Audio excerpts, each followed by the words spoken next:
people, this is Katey from Personal Health TV, coming to you from a beautiful beach sunset here in Brisbane, Australia. Can you see it behind me? Isn't that just gorgeous? Oh, this guardian is just loving the scenery right now. Well, what I wanted to talk to you today is a little bit about the mind of a guardian. The guardian body is very sensitive to the chemical hormone progesterone. Now, progesterone is the nurturing hormone, so it's produced like in the parent-child relationship, you know, the baby latching on to the mother's breast. That's when the hormone progesterone is released, and we're the nurturers of the community. But what I found out was that progesterone also makes the guardian brain, or probably certain guardian brains, maybe not all of them, but I know it came up in my profile, it makes us very aware of other people's opinions about ourselves. Isn't that fascinating? I mean, I think in this day and age, we're all fairly aware, or we're told we need to be aware of other people's opinions of us. You know, the media tells us that we need to be aware of other people's opinions. Social media, we really seem to care about other people's opinions these days, am I right?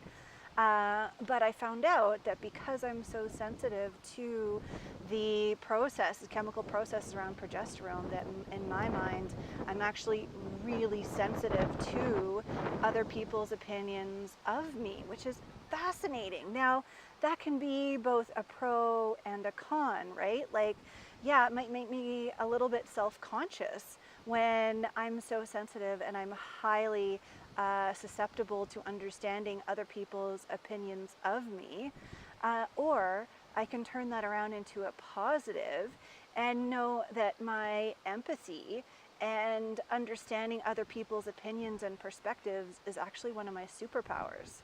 That's actually one of my advantages in my life, that I can empathize with other people, that I can tap into their emotions, and I can tap into what they're going through, so that I can really be there for them in a really supportive manner.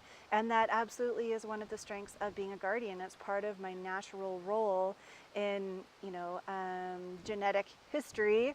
When we go back to, you know, caveman days and all of that, you know, it's the guardian biotrend, that we're really the nurturers of the community and looking after others. And so we have to be good at identifying the emotions and what other people are going through, so we know what type of support that they need. But isn't it fascinating that there's certain minds out there that are actually more susceptible to understanding other people's opinions than others? Because it does boggle my mind sometimes how some people seem to just be able to brush off the fact that they are aware of other people's opinions of them, and they really don't seem to care.